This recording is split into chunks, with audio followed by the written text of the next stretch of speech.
নাইনের ইতিহাসে আমরা আগের দিন পড়েছিলাম রুশ বিপ্লবের কারণ। 1917 খ্রিস্টাব্দে রাশিয়ায় যে বিপ্লব হয়েছিল সেই বিপ্লবের পটভূমি কী ছিল বা তার সেখানকার কোন রাজনৈতিক, সামাজিক বা অর্থনৈতিক পরিস্থিতিতে রুশ বিপ্লবের প্রেক্ষাপট তৈরি হয়েছিল, আমরা সেটা নিয়ে আগের দিন আলোচনা করেছি এবং আশা করি তোরা সেটা পড়েও নিয়েছিস। আমরা আজকে রুশ বিপ্লবটা কিভাবে হলো, এই পটভূমিতে দাঁড়িয়ে প্রথম বিশ্বযুদ্ধে রাশিয়া যোগদান করলো, তাতে দেশের অবস্থা আরও খারাপ হয়ে গেল, এইবার কিভাবে রুশ বিপ্লবটা সম্পন্ন হলো সেই ঘটনাক্রম আমরা আলোচনা করব। আমরা আলোচনা করতে গিয়ে প্রথমেই দেখব যে যখন এই প্রথম বিশ্বযুদ্ধে যোগদান করলো রাশিয়া, তখন রাশিয়ার অর্থনৈতিক অবস্থা সম্পূর্ণ ভেঙে পড়ল, কলকারখানাগুলো বন্ধ হয়ে যেতে লাগলো, কারণ সমস্ত কাঁচামাল সব কিছু যুদ্ধের জন্য ব্যবহৃত হতে লাগলো। তখন প্রচুর মানুষ তারা বেকার হয়ে গেলেন।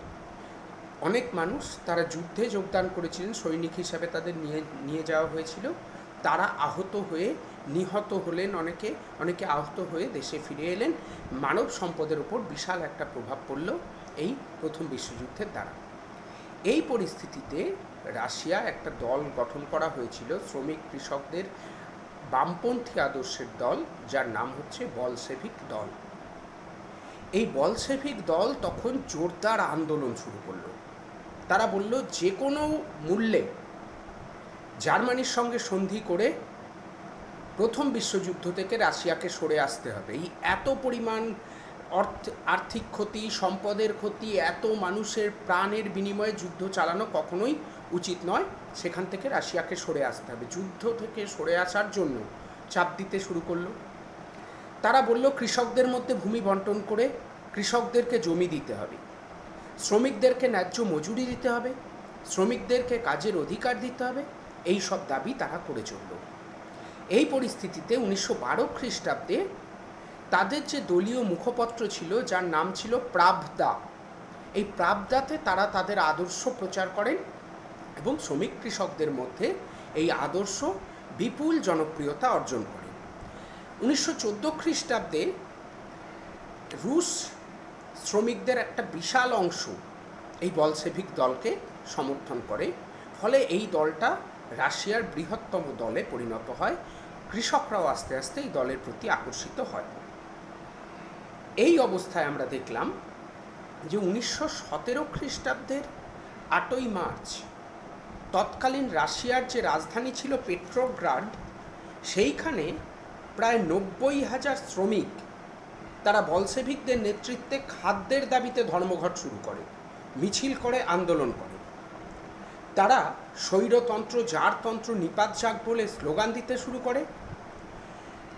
জারের যে সৈন্যবাহিনী ছিল, সেই সৈন্যবাহিনীর সঙ্গে এই ধর্মঘটি আন্দোলনকারী শ্রমিকদের লড়াই শুরু হয়।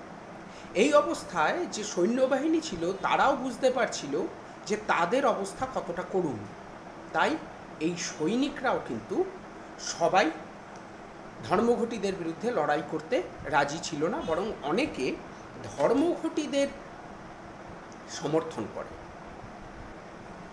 তখন ধর্মঘটিদের বা শ্রমিকদের বা বলশেভিক দলের ক্ষমতা অনেক বৃদ্ধি পায়। তাদের সঙ্গে বিপুল পরিমাণ সৈন্য যোগদান করায় তারা অস্ত্রাগার লুণ্ঠন করে তাদের হাতে প্রচুর পরিমাণ অস্ত্র চলে আসে। থানা এবং বিচারালয়গুলি তারা ভেঙে গুঁড়িয়ে দেয়, আগুন জ্বালিয়ে দেয়। তারা সমস্ত মন্ত্রী এবং সেনাপতিদের গ্রেপ্তার করে। সেনাপতিদের থেকে যখন তার সেনারা বিদ্রোহী দলে যোগদান করে, তখন সেনাপতিদের আর কোনো ক্ষমতা থাকে না, বলে সেই সেনাপতি এবং মন্ত্রীদের তারা গ্রেপ্তার করে। রাজধানী পেট্রোগ্রাড পুরোপুরি চলে যায় বিপ্লবীদের দখলে। তারা সেখানে সোভিয়েত গঠন করে। এই সোভিয়েত ব্যাপারটা কি? সোভিয়েত হচ্ছে স্বশাসন, অর্থাৎ এই শ্রমিক কৃষকরা নিজেদের দ্বারা পরিচালিত যে শাসন ব্যবস্থা, একেই বলা হয় সোভিয়েত ব্যবস্থা।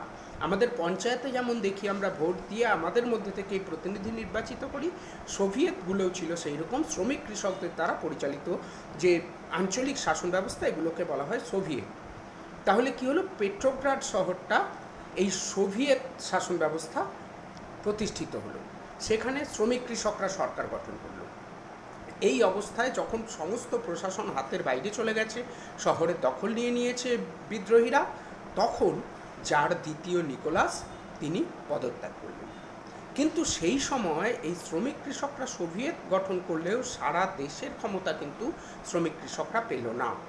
তার বদলে বুর্জোয়া সম্প্রদায়ের মানুষরা ক্ষমতাটা দখল করলো। বুর্জোয়া মানে হচ্ছে যারা শিক্ষিত সম্প্রদায় এবং যারা ব্যবসা বাণিজ্যের সঙ্গে যুক্ত, এই রকম উচ্চবিত্ত সম্প্রদায় বা ধনী সম্প্রদায়ের মানুষেরা তারা ক্ষমতাটা দখল করলো। তাদের মধ্যে থেকে প্রিন্স লুভভ নামের একজন, তিনি একটা অস্থায়ী প্রজাতান্ত্রিক সরকার গঠন করলেন।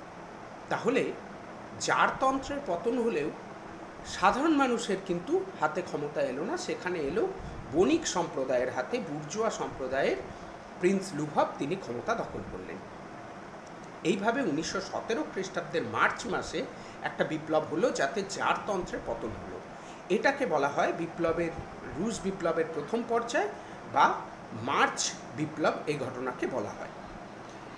কিন্তু এই মার্চ বিপ্লব হলেও এই বিপ্লবে সাধারণ মানুষের যে চাহিদা ছিল সেগুলো কিন্তু পূরণ হলো না।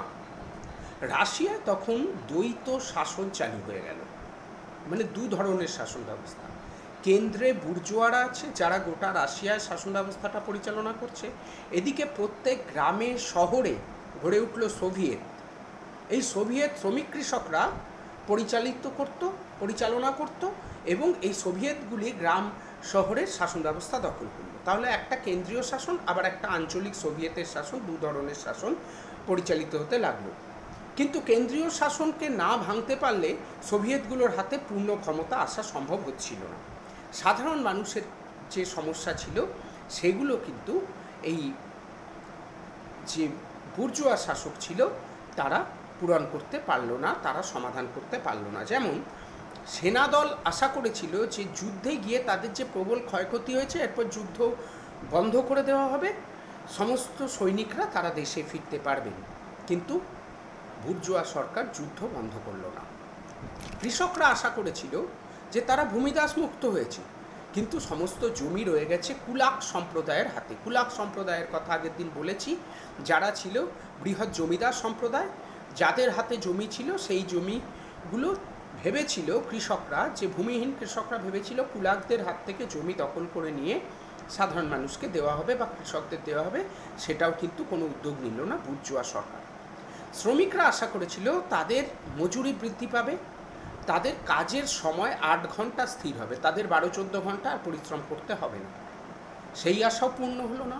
এদিকে অরুশ জাতিরা, যেটা আগের দিন আমরা রুশ বিপ্লবের কারণে আলোচনা করেছিলাম, যে পোল্যান্ড থেকে আসা পোল, ফিনল্যান্ড থেকে আসা ফিন বা তুরস্ক থেকে আসা তুর্কি, তাদের ওপর যে অত্যাচার হতো, তারা ভেবেছিল যে জারের শাসন চলে গেলেই নতুন শাসন ব্যবস্থায় তাদের বোধহয় উন্নতি হবে, তারা বোধহয় স্বাধীনতা পাবে, সেগুলোও কিন্তু তাদের দেওয়া হলো না। ফলে দেখা গেল যে উদ্দেশ্যে জারকে সরানো হলো, এই বুর্জোয়া সরকার সেই উদ্দেশ্য পূরণ করতে ব্যর্থ হলো। তারা সাধারণ মানুষের কথা না ভেবে নিজেদের স্বার্থেই শাসন ব্যবস্থা পরিচালনা করতে লাগলেন।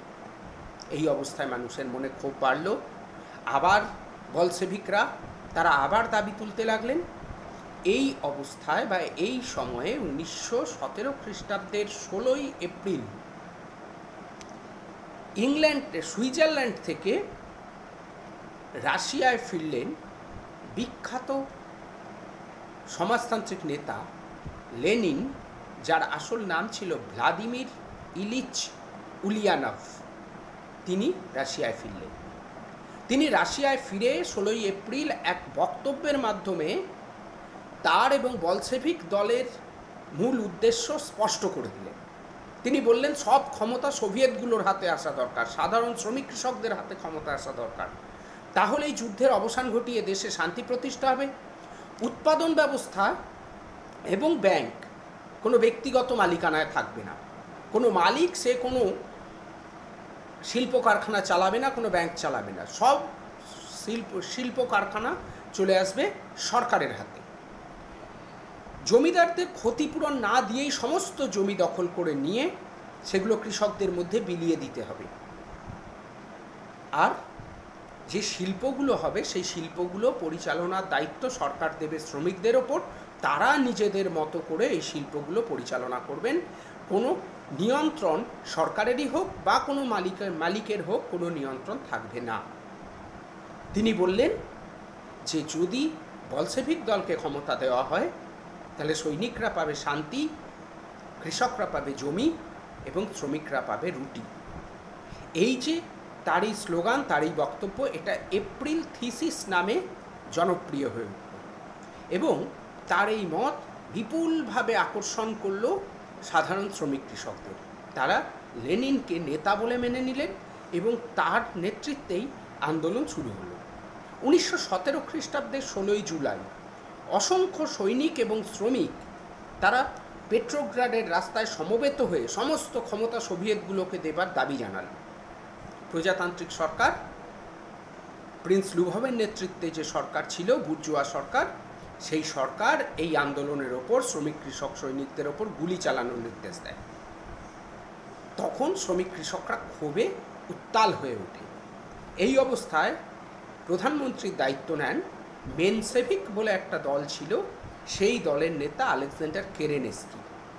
কিন্তু কেরেনস্কিও এই সমস্যার সমাধান করতে ব্যর্থ হন।